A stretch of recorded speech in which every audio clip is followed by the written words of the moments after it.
नए साल में शुरू हो सकती है रांची से दरभंगा विमान सेवा, एयरलाइंस कंपनी कर रही सर्वे। जी हां, नए साल में रांची से दरभंगा के बीच हवाई सेवा शुरू होने की उम्मीद बढ़ गई है।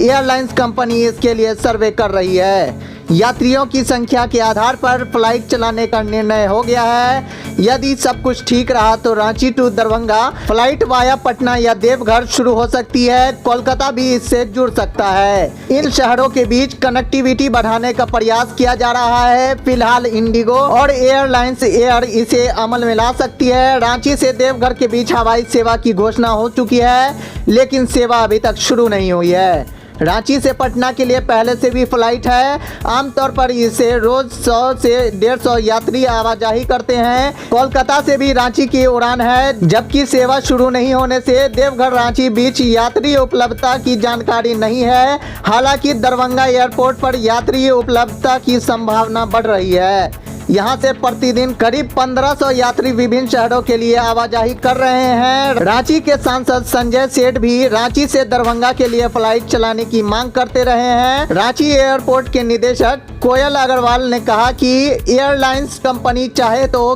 किसी भी रूट का इस्तेमाल कर नई विमान सेवा शुरू कर सकती है। दरभंगा देवघर किसी भी एयरपोर्ट से यह शुरू किया जा सकता है। अगर रांची से दरभंगा फ्लाइट शुरू होती है तो अथॉरिटी उन्हें सभी सुविधा उपलब्ध कराएगी।